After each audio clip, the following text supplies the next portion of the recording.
Welcome guys to another edition of Krako's Corner. I am Krako. I thank you so much for joining me. I am gonna be doing another edition of Mental Maintenance today, a show that I have not done in a very long time. But I'm very excited and happy to have you guys kind of join in here with me as I revisit this. It just ended up becoming something where I had a spirited moment to myself in regards to a specific topic, the topic that I'm going to talk to you guys about today. I do apologize for anybody who does look forward to mental maintenance shows for my delay. Put a lot of focus just back into the main channel and also helping my sub channel, which is one where I work with a group of gentlemen to discuss things like comic books, manga, and all of the things of that nature. Uh, that is Squad Nero Podcast. Tune in on Sunday or Monday evenings for that show. But again, that is really what has been pushing me away from any solid content with you guys recently. So I am very sorry about that. If there has, just if you've been looking forward to any discussions in regards to um, mental maintenance, the topic that I'm going to talk to you guys about today. Oh, also, I do apologize if I'm having any audio issues and you hear any crinkliness make kind of come through. I'm trying to make sure that it doesn't, but some things I can't control. So if you do happen to see that, my apologies. And I did the best I could. But, anyways, the topic that I'm going to talk to you guys about today was one that I actually am going to likely, well, I originally wanted to do it in the form of Krako's Corner. But after talking to some of my friends, we may make a larger show uh, than the one that I originally was aiming to create, which was a show going to be called Krako Cares. I still may do content for Krako Cares depending on how my time and availability kind of works, but I don't want to take away from this collaborative effort that will likely be happening at some point between either myself and my friends or just my friends. I really want to support them. I really want to make sure that they don't feel as if there's anything that's kind of counterproductive to the efforts and the hard work that they put in. So I just kind of held off from doing this as a larger piece that would have been under Croco Cares.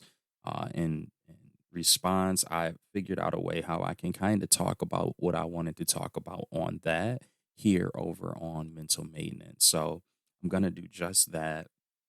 I'm was really passionate. I had this conversation with a bunch of people over the last couple of months, and that's what kind of made me want to just sit down with the little bit of time that I had today and make sure that I actually go through. Sorry, I'm adjusting the microphone, but actually go through and make a show in regards to this topic for mental maintenance.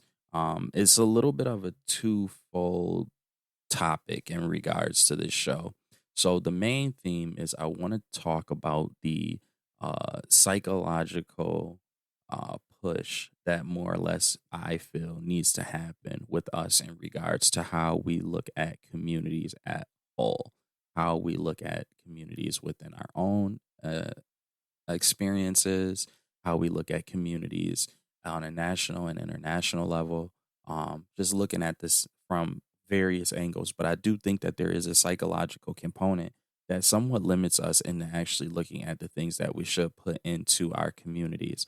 And one of the things, which is also the other side of this videos or audios discussion or topic, is going to be the idea of division and how that has played a psychological impact on us. So, without going directly into the community side, I felt like it would be better if I first start with the thing that inhibits that community esque view that I feel like limits all of us.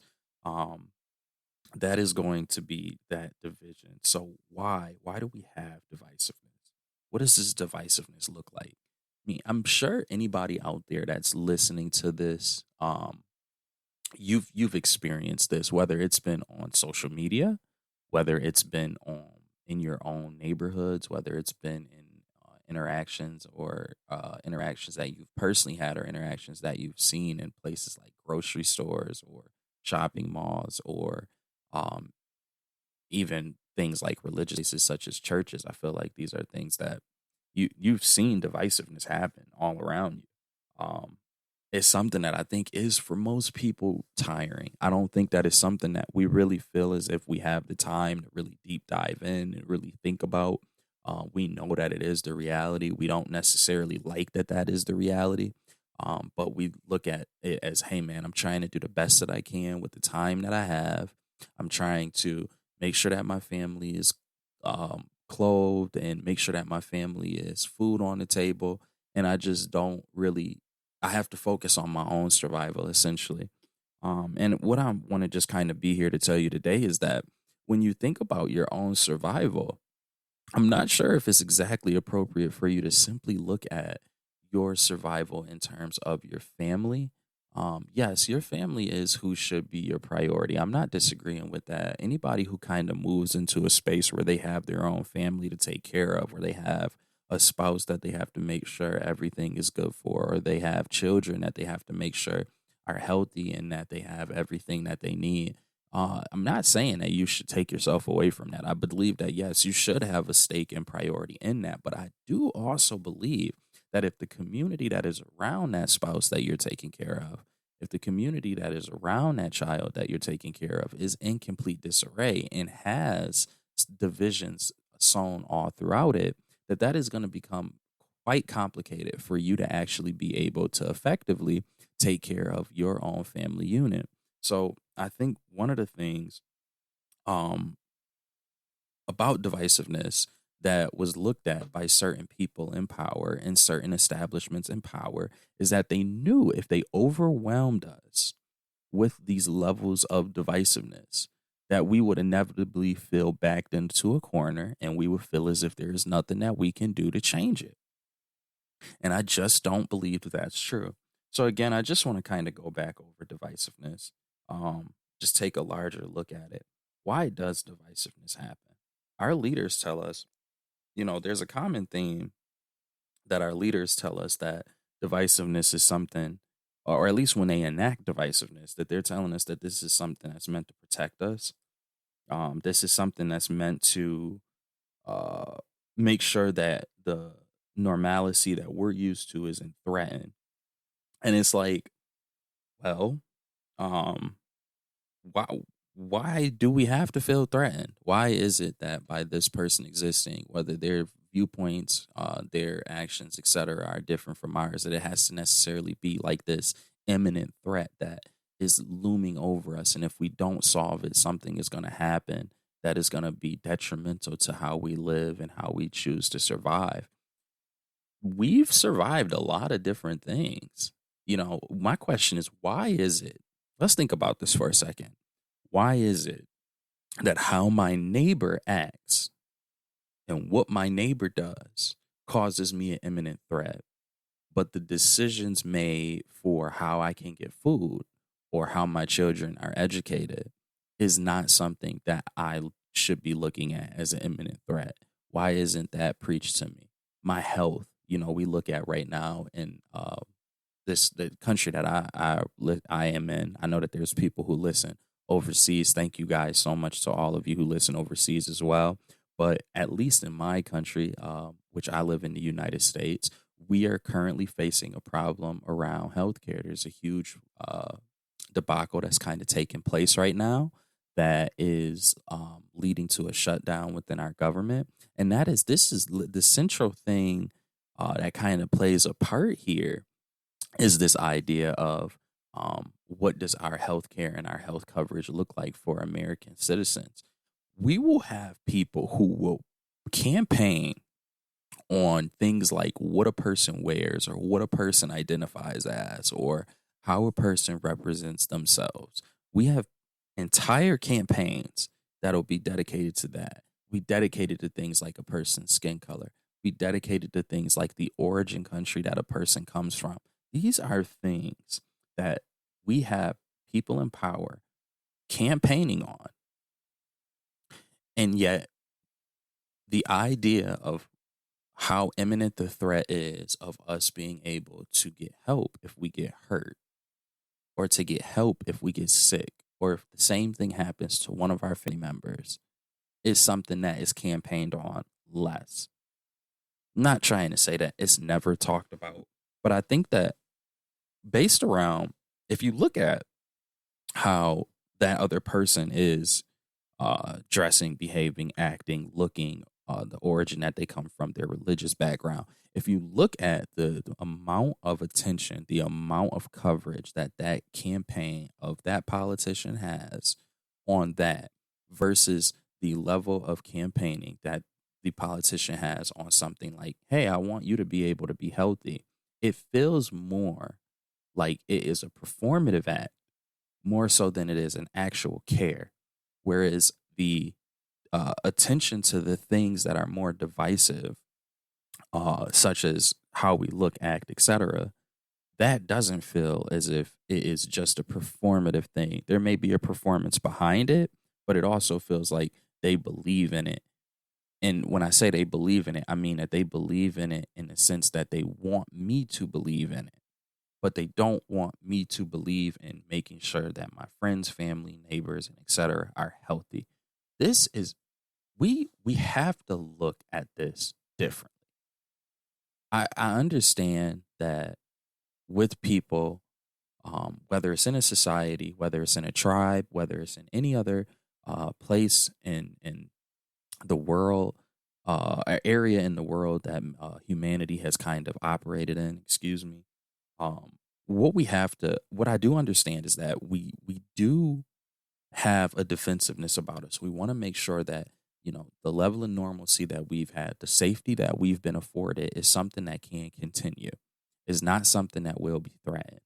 And I don't think that that is necessarily a bad thing. I understand people having that viewpoint and wanting to maintain that. The problem is because we have been wanting to maintain that, we've been allowing ourselves to be told that we can be against another person in order to get those things. Why is that the answer? Why is that the thing that we continue to get at?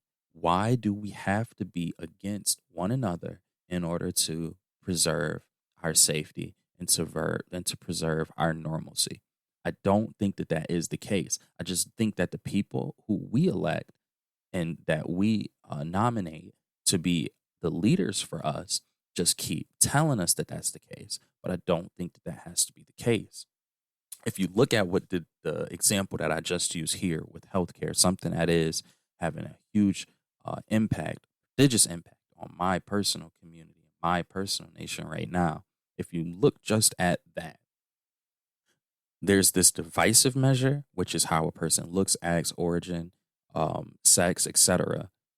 There's that side of it, the divisive side, and then the side that I'm weighing against it is health. Everyone is affected by health. Every single person. Wouldn't it make more sense for us to just put a lot of our focus towards how we can help the health of people, of regular people, of every individual? That's something that doesn't refer to one specific group, but instead applies to the entire spectrum of it. Things like health, things like education. These are things that affect everyone. I just have a very hard time fully wrapping my head around this. What has divisiveness gotten us? Well, we've gotten mass casualties and deaths. We've gotten war and conflict. We've gotten forced displacement, refugee crisis, physical and psychological trauma, wealth, skills, and labor shortages, property confiscations, erosion of trust, erosion of democratic norms, moral and ethical compromises, rise of political violence, cultural segmentation. This is what happens from the divisive nature that we have with one another. There is not a single positive thing that has come from us being pushed in a direction towards being divisive with each other. What will it take for us to recognize that this is something that just cannot exist?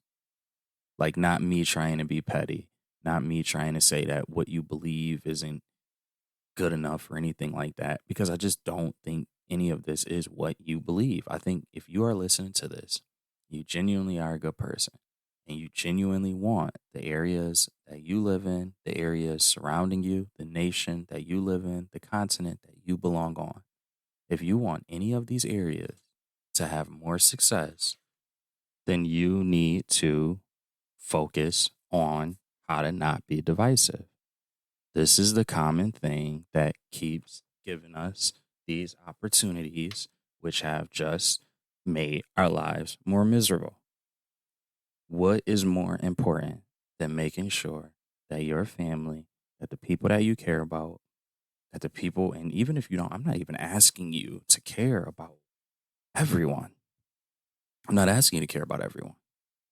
Uh, the thing is, again, if your primary focus is to ensure that the people in your family, your spouse, your children, your area, the area that you are around, if you want to ensure that these things are safe, divisiveness has done absolutely nothing throughout the entire course of the 20th and 21st century, at the very least, of doing you any good, providing you any opportunity to be able to properly protect the things you care about.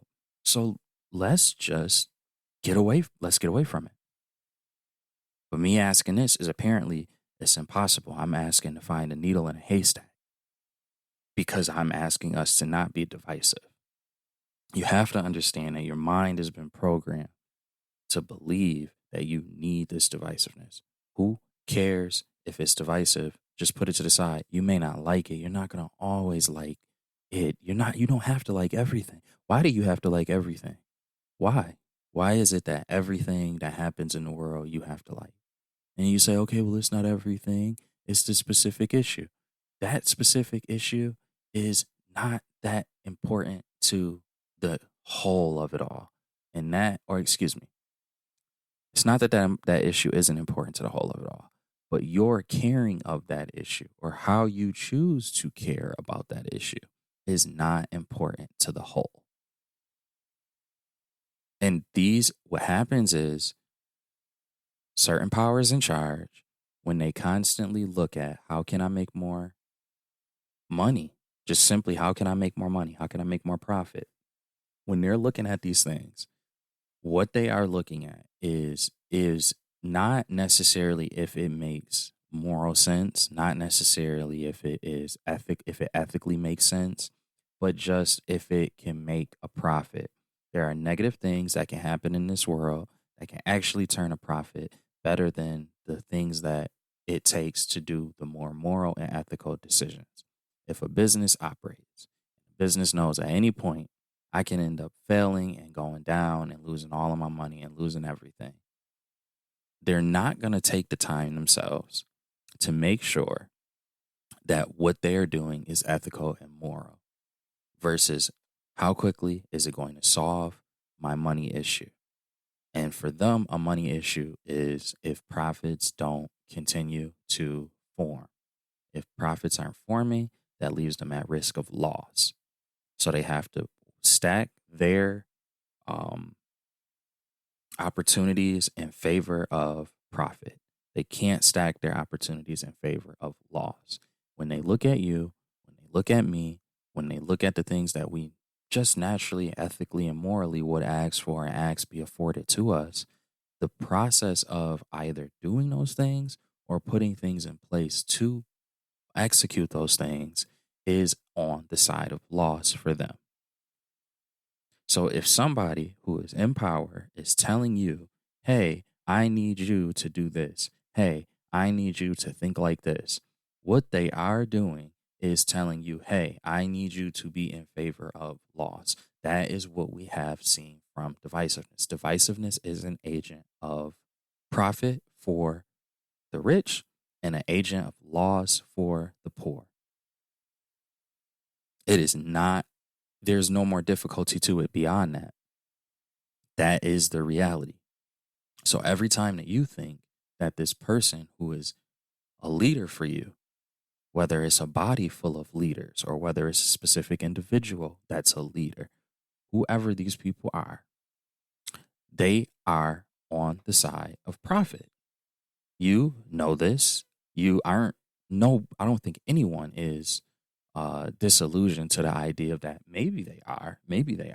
But I do have my faith that the vast majority, after going through generation and generation and generation of pain in regards to um, the loss that has formed as a result of the divisions that have been sown, I think between them, between their grandparents, between the different people around them who um, are impacted or have been impacted, that everyone kind of has an idea that the people in charge are not there to help you. They're there to push and stimulate profit. Why are they there to stimulate profit? Because the people who have money said, hey, we need you to do things that help our profit, help our bottom line.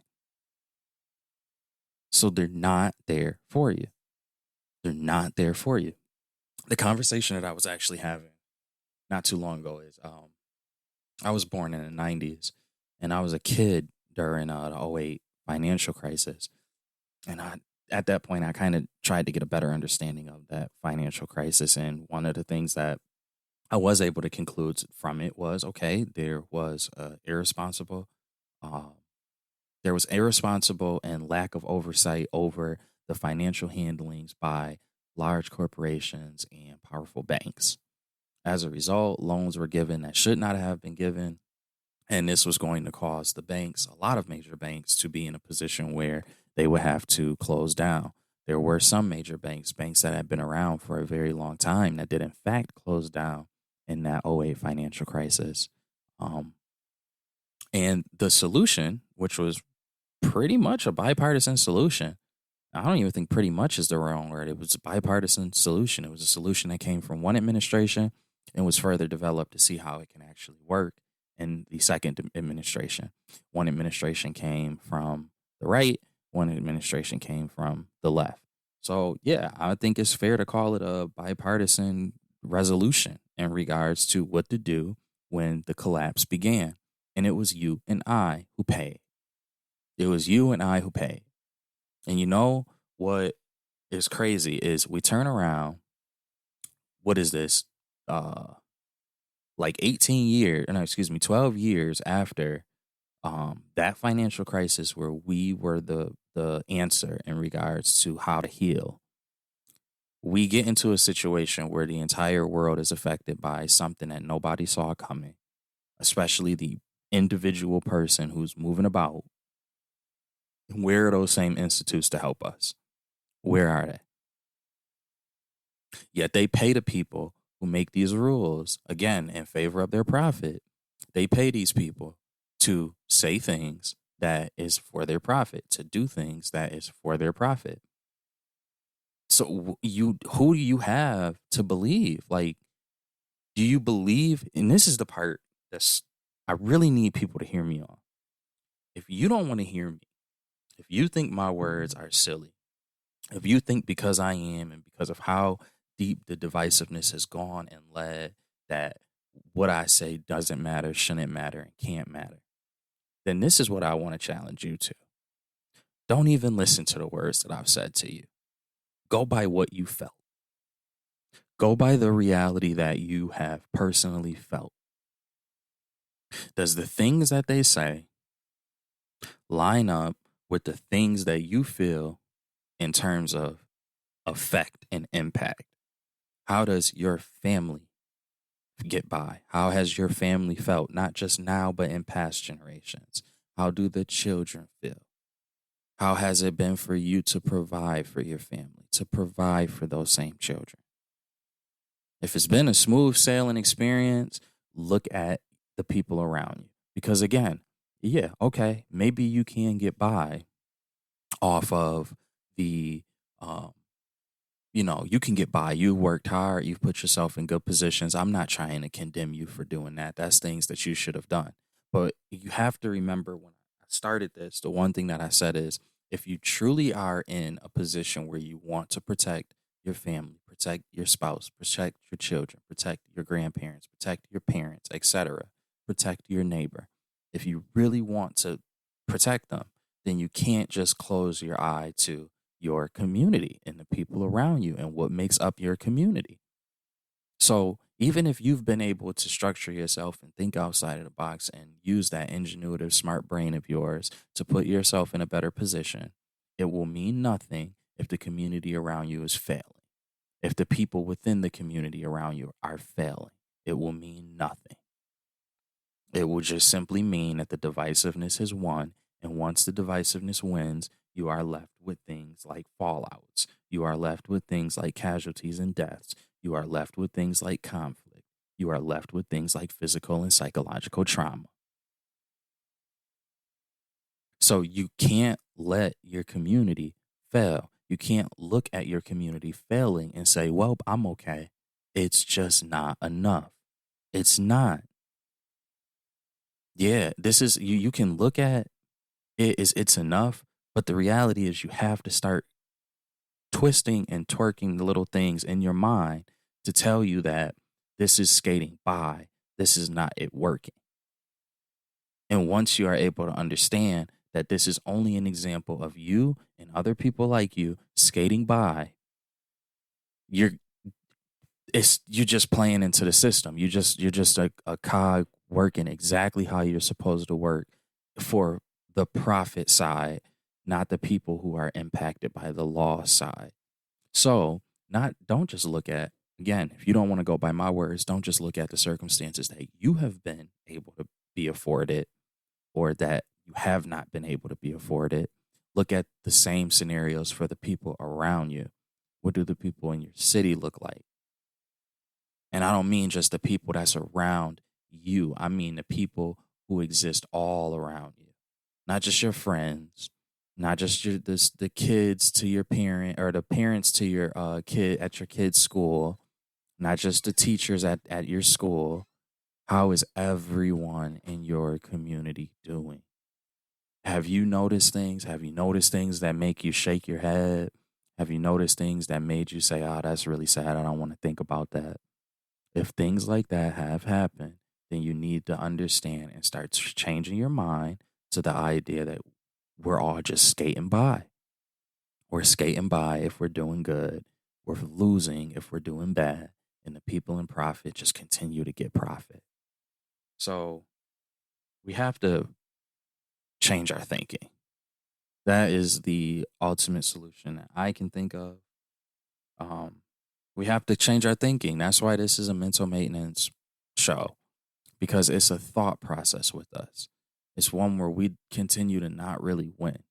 So, what are the things that we can do to win?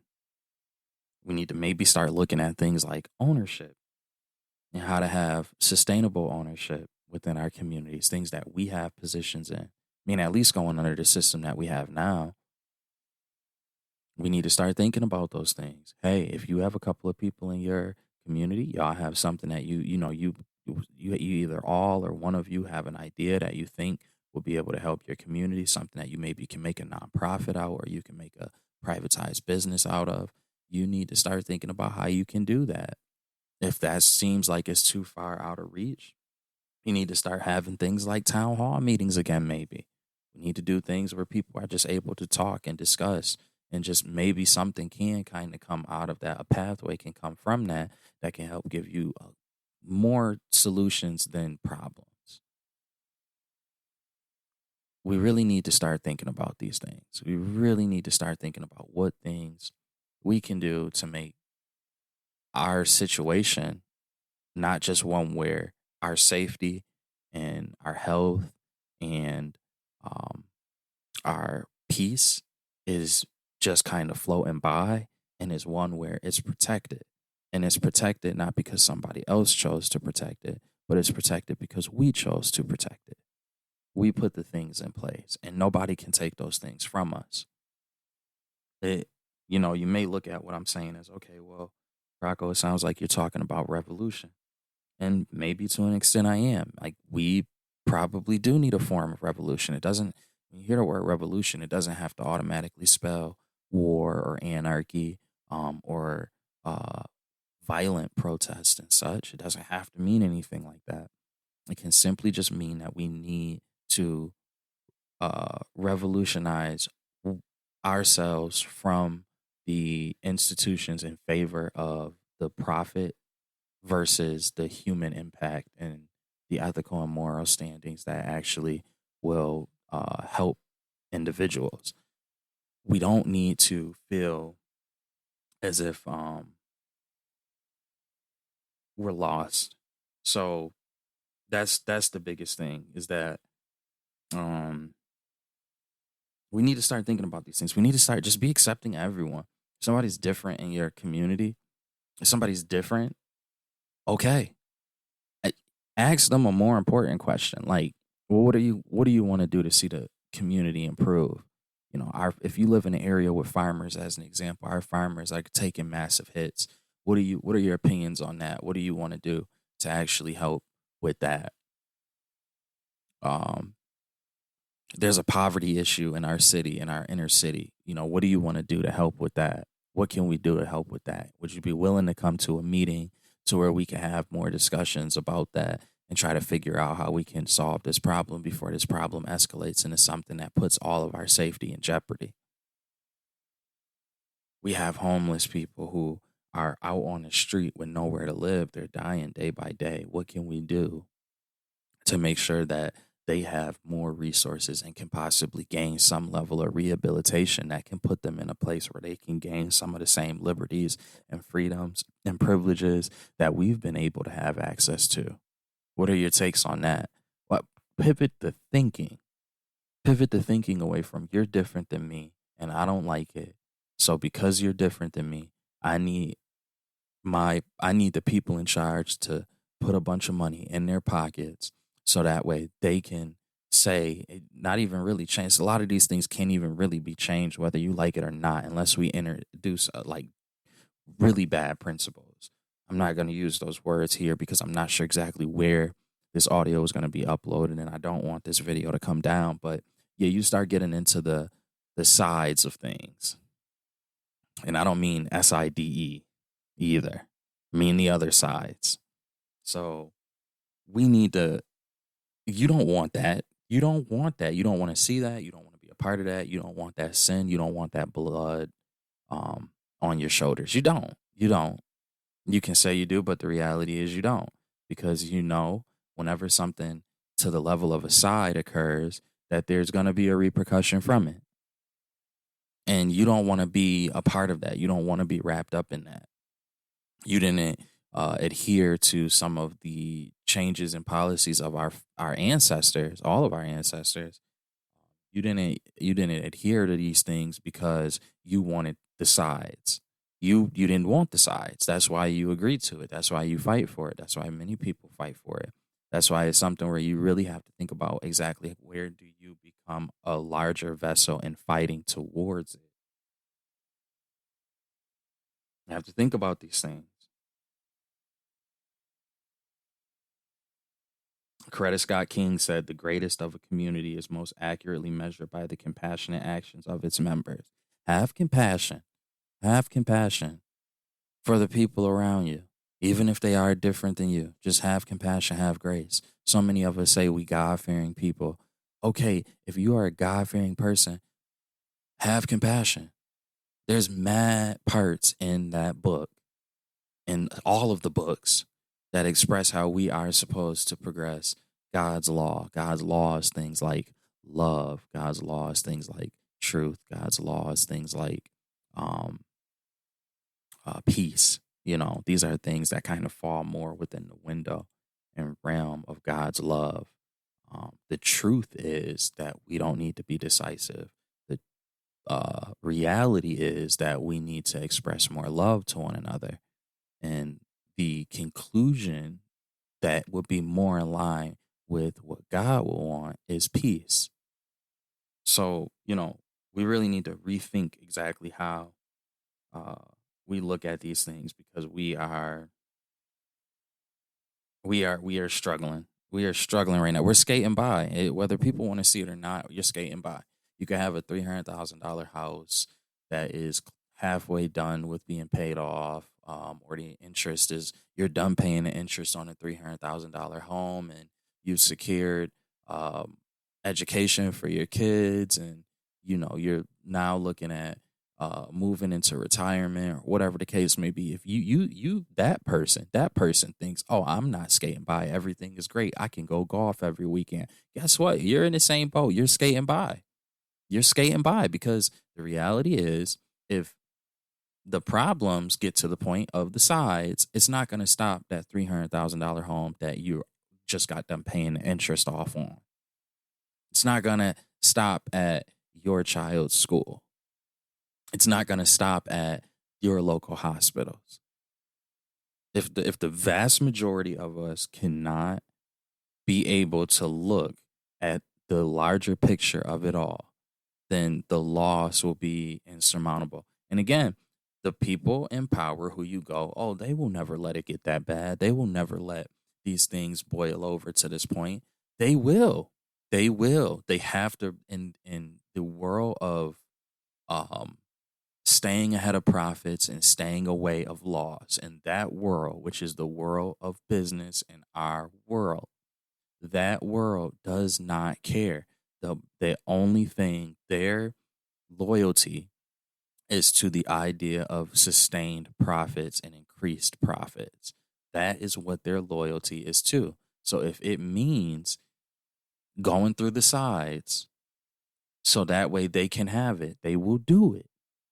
And they can try to convince you, and they can tell you a million things, and they can give you word salad day in and day out that's telling you that that's not the case. But the reality is that is the case. They're going to always have their loyalty aligned with sustaining and increasing profits. That is just the case. You have seen so many examples of this. Let's go through every time that a divisive thing has led to a side or a war or a tragedy of that scale. Let's go. Let's just take a look at the different people who benefit. We know the people like you and I, the people who walk up and down the streets, aren't the ones who benefit. So who is it that historically has benefit? Well, we have chemical and pharmaceutical conglomerates. We have mining and manufacturing corporations, railway and transportation corporations, private detention and security contractors, government enforcement agencies, state controlled media and newspapers, media outlets, religious networks, research organizations and think tanks, militia groups, global defense contractors, private military companies, commodity dealers, tech and surveillance industries, financial and investment services, consumer brands and retailers, niche media and entertainment industries. You tell me where one of those included your family. You tell me where in that list of things that I just rattled off, where I said, insert your name's family, insert your name's neighbor, insert your name's parent, insert your name's community. Where did any one of those things sound like, yeah, I'm that. What, because you a worker of it? Because you're a worker of it. You think that you could be a C-suite worker within one of those industries or a business within one of those industries. Guess what? It still doesn't even include you. You think that you're good. Sure, you got a savings. Sure, you know what you got? You know what you got if we get to the sides? You know what you, Mr. C-suite member, get? You get a head start. Yeah, you get a little leverage to run.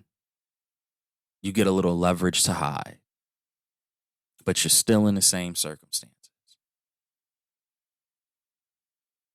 You are not the owner.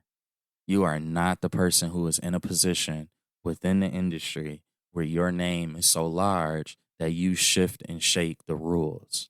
You're not one of them. If you're not the rule shaker, don't care if you're a C-suite position, if you're not the rule shaker itself, the one who's getting things put into place that are causing the divisiveness in the first place on national and global scales, you're not one of them.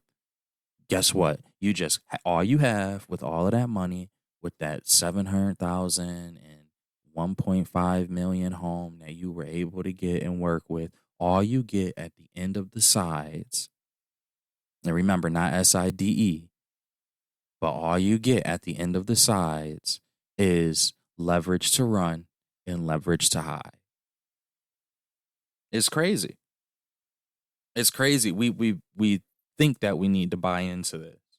We don't need to buy into it. We don't. We don't need to buy into it. What things let's look at the things now. Let's pivot a little bit further. Let's look at the things now that could have been done instead of the things that are aligned with the divisiveness and divisive measures. Strengthening independent institutions, de-ethnicizing policies, education and critical media literacy, transparency and accountability, depoliticization of public service, economic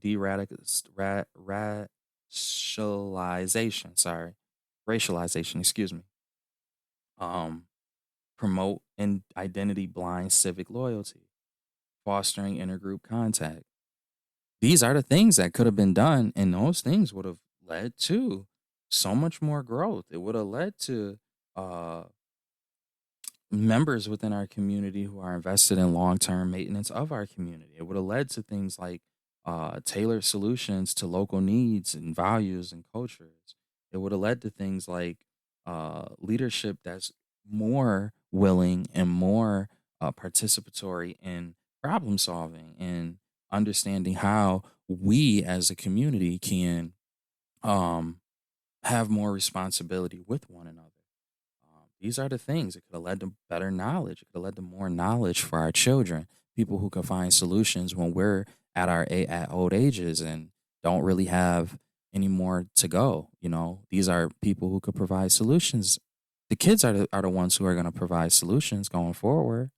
So these are the things. These are the things that we have to that we could have been doing instead of the divisiveness, but we haven't been. Now, all of those things that I listed and named, those are things that we need to start putting on our backs before we are in one of the sides. So I'm done with the divisiveness. I need you to be done with the divisiveness, and I need you to focus on how can you and how can I come together to safeguard ourselves, to safeguard our families, to safeguard our neighbors, and to safeguard our community. We need to think about these things. Stop yelling at each other. They're winning every time we yell at each other. It's not doing anything to help us. We need to be figuring out how to make sure people can eat, how people can be educated.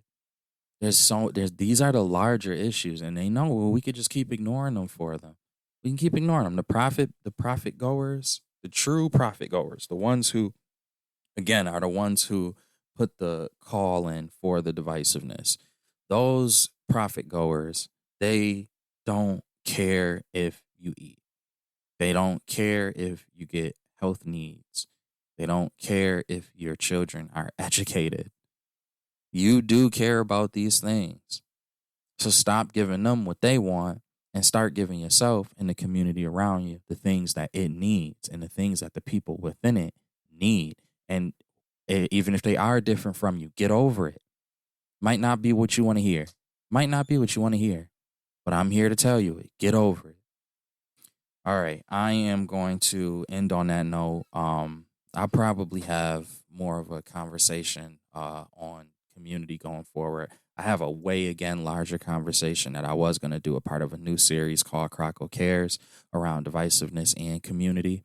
But again, I'm going to kind of put that off for a little bit just because I don't want to step on some of the things that myself and my friends as a union wanted to kind of come together to talk about and discuss. But it probably won't be the last time that you hear from me talking about this subject. Thank you guys so much for joining me for another edition of Mental Maintenance.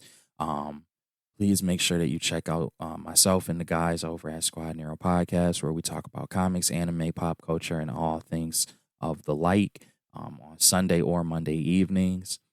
We greatly appreciate you just for listening to anything that we put out. Also, just check out our channels on YouTube because we have a bunch of content that's even outside of the podcast that we're constantly getting together and putting out and working on and trying to develop. We really are trying our best. We all have really tight schedules. We have families, so it's really hard for us to give you as much content as we want, and we are constantly trying to give you guys as much content as we can. So I do appreciate anybody out there that can lock in and just kind of see what we have going on. Follow us on all of the social medias. That's going to be both Crocco's Corner and Squad Nero Podcast.